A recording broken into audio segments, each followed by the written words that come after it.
हमारे उद्धारकर्ता प्रभु यीशु मसीह के मधुर और सामर्थ्य नाम में सभी श्रोताओं का हार्दिक अभिनंदन है।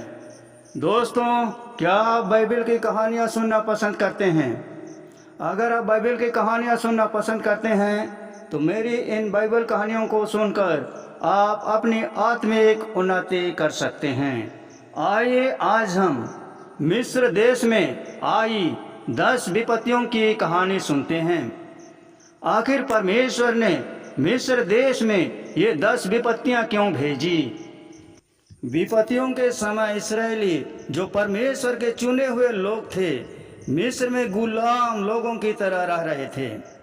जब तक यूसुफ मिस्र का प्रधानमंत्री था, तब तक इस्राएली खूब फलते फूलते गए और उनकी आबादी मिस्र में तेजी से बढ़ने लगी।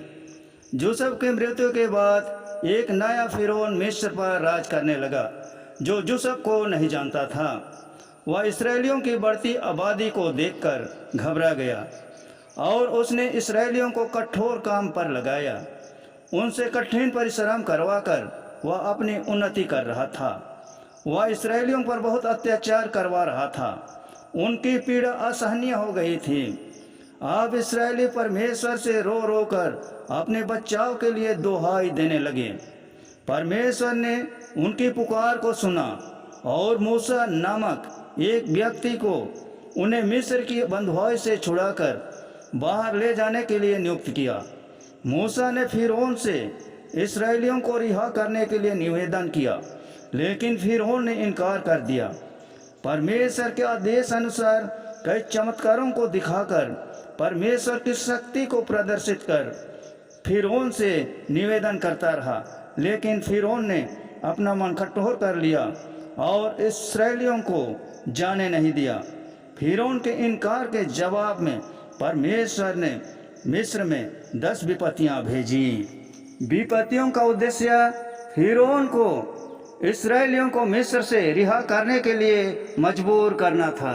ये कहानी हम बाइबल में पुराने नियम के पुस्तक निर्गमन अध्याय 7 से 11 में पढ़ सकते हैं। मिस्र की पहली विपत्ति पानी का खून में बदल जाना था। मिस्र पर सबसे पहले जो विपत्ति आई वह थी नील नदी का पानी खून में बदल जाना। नील नदी मिस्र के लिए जीवन का स्रोत थी और इसलिए इस विपत्ति ने पूरे देश में तबाही मचा दी। परमेश्वर ने इस विपत्ति को लाने के लिए मूसा और हारून का इस्तेमाल किया। उसने उन्हें नील नदी के किनारे भेजा, जहां हारून ने फिरौन की उपस्थिति में अपनी लाठी उठाई और पानी पर मारा, जिससे वह खून में बदल गया। केवल नील नदी का पानी ही खून में नहीं बदला, बल्कि मिस्र देश में जितने भी जल के स्रोत थे, सभी के जल खून में बदल गए। नदी की सभी मछलियां मर गईं और जल से गंदगियां आने लगी। इस कारण अब पानी पीने के योग्य नहीं रहा और मिस्रवासियों को पानी पीने के लिए कठिनाइयां हुई। यह विपत्ति पूरे 1 सप्ताह तक चली। इस भयावह स्थिति के बाद भी फिरौन का मन कठोर रहा और इस्राएलियों को रिहा करने से इनकार कर दिया। मिस्र की दूसरी विपत्ति मेंढकों का आक्रमण था। यह रक्त की नदी की तुलना में मामूली लग सकता है, लेकिन यह बहुत भयानक था। परमेश्वर के आदेश पर हारून ने मिस्र के पानी पर अपनी लाठी बढ़ाई और मेंढक पूरे देश में झुंड के झुंड आने लगे।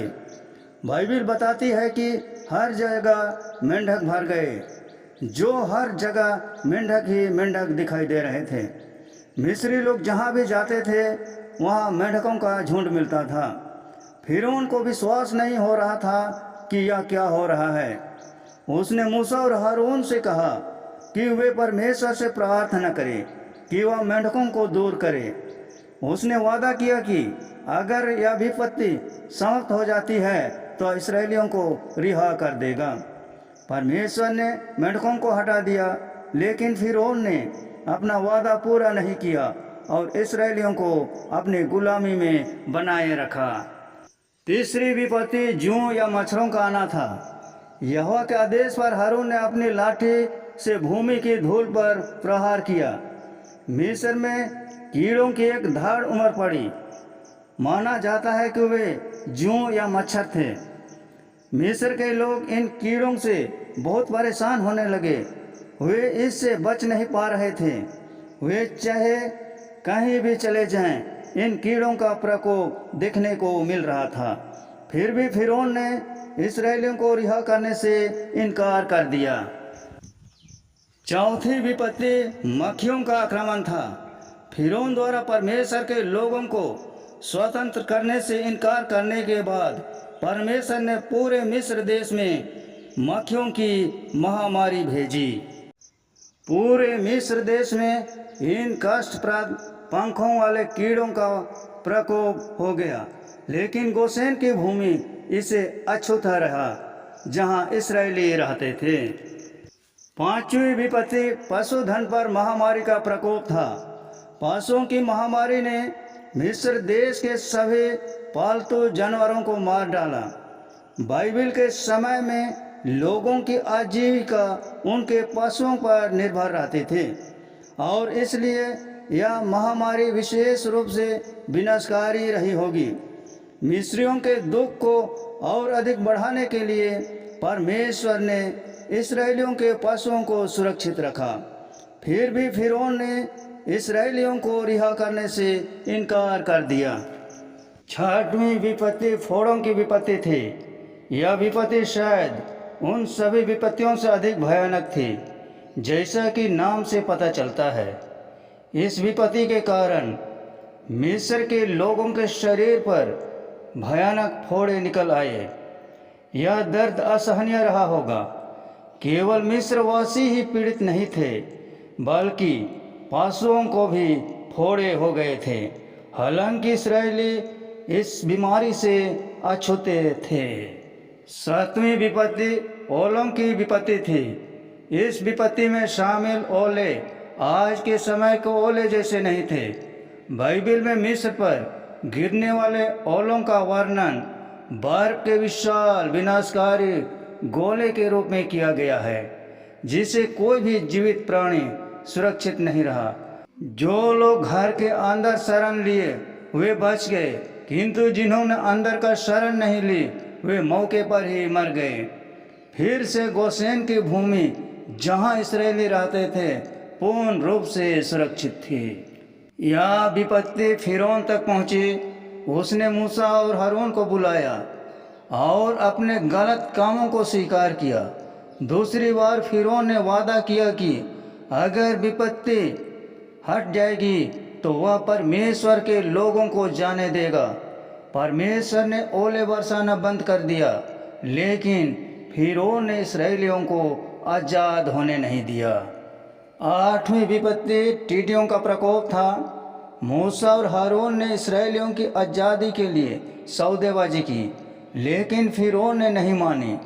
मूसा ने उन्हें चेतावनी दी, अगर वह परमेश्वर की अवज्ञा करता रहा तो मिस्र पर और भी बड़ी मुसीबतें आएंगी। लेकिन मूसा की चेतावनी को फिरौन ने अनसुनी कर दी। एक बार फिर मूसा ने महल छोड़ दिया। उसने अपनी भुजाएं स्वर्ग की ओर उठाई और पूर्व से एक हवा मिस्र में टिड्डियों का झुंड लेकर आई। ऐसा कहा जाता है कि टिड्डियों की संख्या इतनी अधिक थी कि सूरज पूरी तरह से अवरोध हो गया था। कीटों ने पूरे देश में विनाश का मार्ग बना लिया। फिर से फिरौन ने मूसा और हारून से विनती की कि वे विपत्ति के अंत के लिए परमेश्वर से प्रार्थना करें। मूसा सहमत हो गया और परमेश्वर ने टिड्डियों को भगाने के लिए पश्चिम से हवा भेजी। हालांकि एक बार जब विपत्ति टल गई तो फिरौन का हृदय फिर कठोर हो गया और उसने इस्राएलियों को रिहा करने से इनकार कर दिया। 9वीं विपत्ति अंधकार का छा जाना था। 9वीं विपत्ति में मिस्र देश पर अंधकार की चादर डाल दी गई। यह अंधकार कई दिनों तक रहा और इस दौरान मिस्रवासी डर से कांप उठे क्योंकि पूरे देश में रोशनी की एक भी किरण दिखाई नहीं दे रही थी। इस दौरान इस्राएली गोशेन की भूमि में सामान्य रूप से चलते रहे, जहां अभी भी रोशनी बनी हुई थी। इस विपत्ति ने फिरौन को और सौदेबाजी करने के लिए प्रेरित किया, लेकिन वह अभी भी इस्राएलियों को पूरी आज़ादी देने के लिए तैयार नहीं था। मूसा ने फिरौन को चेतावनी देते हुए उनकी बैठक छोड़ दी और कहा कि अंतिम विपत्ति सभी विपत्तियों से अधिक विनाशकारी होगा। उसने फिरौन को बताया कि आधी रात को ईश्वर मिस्र की भूमि से गुजरेगा और मनुष्यों और जानवरों दोनों के पहिलौठों को मार देगा। केवल इस्राएली बच्चों को ही इस विपत्ति से बचने की अनुमति दी जाएगी। 10वीं विपत्ति पहिलौठों की मृत्यु की विपत्ति थी। आधी रात हुई, जैसा मूसा ने कहा था, मिस्र की भूमि पर पहिलौठों को मार दिया गया। इसमें फिरौन के पहिलौठे बेटा भी शामिल था। पूरे मिस्र ने अपने खोए हुए परिजनों के लिए शोक मनाया। फिरौन ने उस रात मूसा और हारून को बुलाया और कहा कि आप इस्राएली लोग मिस्र देश छोड़कर जाने के लिए स्वतंत्र हैं, और उन्होंने तुरंत ही मिस्र से पलायन करना शुरू कर दिया। इस प्रकार परमेश्वर ने अपनी शक्ति और क्रोध का प्रदर्शन करके फिरौन को इस्राएलियों को आज़ाद करने के लिए मजबूर कर दिया। अब इस्राएली फिरौन की बंधुआई से स्वतंत्र होकर मूसा की अगुवाई में मिस्र देश से पलायन करना शुरू कर दिए। दोस्तों, यह कहानी आप सबों को कैसी लगी? अच्छी लगी तो इस वीडियो को अधिक से अधिक शेयर करें, लाइक करें और चैनल को सब्सक्राइब जरूर कर दें। धन्यवाद।